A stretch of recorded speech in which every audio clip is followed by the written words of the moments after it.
पिछले ही हफ्ते मेरे एक फैमिली व्हाट्सएप ग्रुप पर एक वीडियो आया।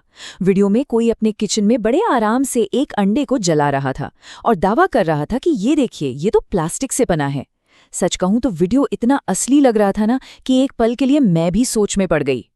तो आज हम इसी कहानी की पूरी तह तक जाएंगे। और जानते हैं, यही वो डर है। यही डर इन वीडियोस को लाखों करोड़ों व्यूज दिलाता है।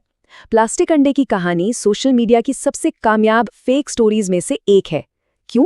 क्योंकि ये हमारे खाने से जुड़े सबसे गहरे डर पर चोट करती है, और यही डर हमें गलत जानकारी के लिए सबसे ज्यादा कमजोर बना देता है। तो चलिए इस दावे को अच्छी तरह से परखते हैं, सुनी सुनाई बातों पर नहीं, बल्कि 3 मजबूत पैमानों पर। पहला, मुनाफे का गणित यानी इकोनॉमिक्स। दूसरा, सरकारी नियम कानून। और तीसरा, जो सबसे जरूरी है, वो है साइंस। हमारी कोशिश ये समझने की है कि इस दावे में आखिर सच्चाई है भी या नहीं। चलिए सबसे पहले इसे एक बिजनेस फ्रॉड के नजरिए से देखते हैं। देखिए, कोई भी घोटाला या स्कैम हमेशा मुनाफे के लिए ही किया जाता है। तो सबसे बड़ा और बुनियादी सवाल यही है, क्या नकली अंडा बनाकर बेचना वाकई फायदे का सौदा है? आइए जरा बाजार की कीमतों पर एक नजर डालते हैं। आज के हिसाब से एक नॉर्मल अंडा लगभग 6.5 रुपए का मिलता है। वहीं सुपरमार्केट में मिलने वाले प्रीमियम ब्रांडेड अंडे, मतलब जिनमें ओमेगा 3 या विटामिन D3 होता है, वो 20 रुपए तक के बिकते हैं।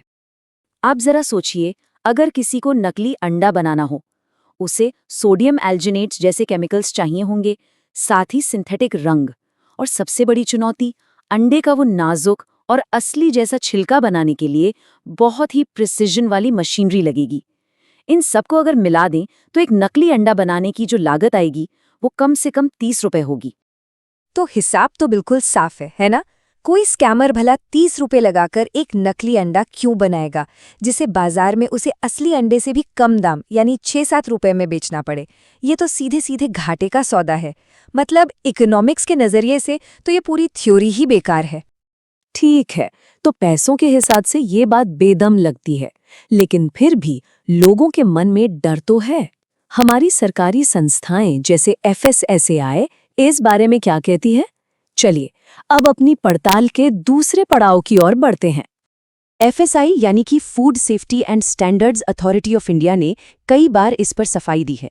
उन्होंने प्लास्टिक वाले इन दावों को साफ तौर पर खारिज कर दिया है और कहा है कि भारत में इसके बेचे जाने का कोई भी ठोस सबूत आज तक नहीं मिला है।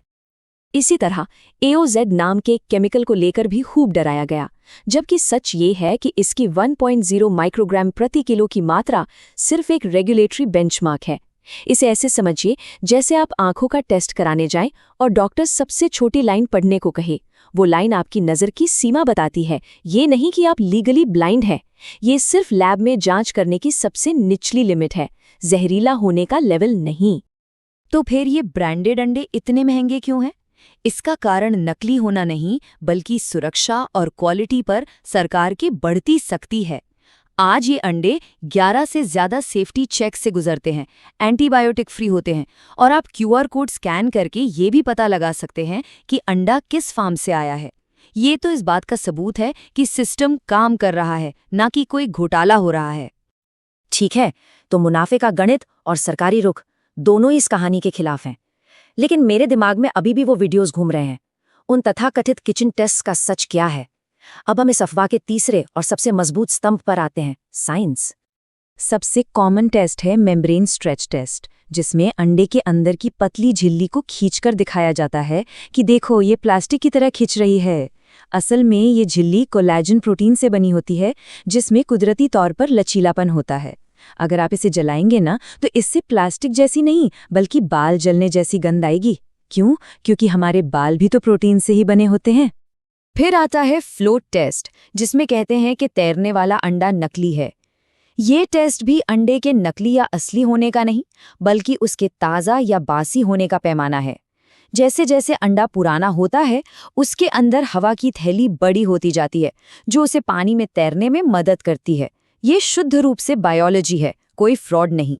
और वो वाला वीडियो जिसमें पकाने के बाद जर्दी गेंद की तरह उछलती है, उसका भी सीधा साधा साइंटिफिक कनेक्शन प्रोटीन से है।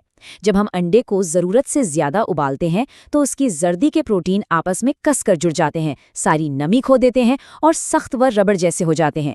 ये ज़्यादा पकने की निशानी है, नकली होने की नहीं। और सबसे सरल और पक्का टेस्ट है गंध का। ये एक ऐसी चीज है जिसे कोई भी समझ सकता है, आपकी नाक झूठ नहीं बोलेगी। प्रोटीन के जलने की गंध, जैसे बाल जलते हैं, प्लास्टिक के जलने की तीखी केमिकल वाली गंध से बिल्कुल अलग होती है। ये एक पक्का वैज्ञानिक सबूत है कि वो झिल्ली या अंडा प्रोटीन है, प्लास्टिक नहीं। तो इस पूरी पड़ताल के बाद बातें बिल्कुल साफ हो जाती हैं। आर्थिक रूप से देखें तो ये घाटे का सौदा है, सरकारी तौर पर इसे पूरी तरह खारिज किया जा चुका है, और वैज्ञानिक रूप से जिन टेस्ट्स को सबूत की तरह पेश किया जाता है वो असल में अंडे की नॉर्मल बायोलॉजी का हिस्सा है। तो आखिर में हम पूरे यकीन से कह सकते हैं कि अंडा प्लास्टिक का नहीं है। ये बस वो साइंस है जिसके बारे में हमें स्कूल में शायद ठीक से कभी बताया नहीं गया। लेकिन सवाल ये है कि हम इतनी आसानी से इन बातों पर यकीन कर ही क्यों लेते हैं। असल में ये एक परफेक्ट स्टॉर्म की तरह है। पहला, हमारी आंखें धोखा खा जाती हैं। विजुअल प्रूफ हमें तुरंत यकीन दिला देता है। दूसरा, ये खाने में मिलावट को लेकर हमारे अंदर पहले से बैठे डर का फायदा उठाता है। और तीसरा, जब कोई हमें बताता है कि आप घर बैठे ही किसी घोटाले का पर्दाफाश कर सकते हैं, तो ये हमें बहुत पावरफुल महसूस कराता है। तो अगली बार जब कोई ऐसा दावा आपके डर को निशाना बनाए, तो उसे शेयर करने से पहले खुद से बस एक आसान सा सवाल पूछिए, इससे फायदा किसे हो रहा है? क्या असली फायदा उस किसान या दुकानदार को है, या फिर उस इंसान को जो हमारे क्लिक्स और हमारे डर से फायदा उठा रहा है?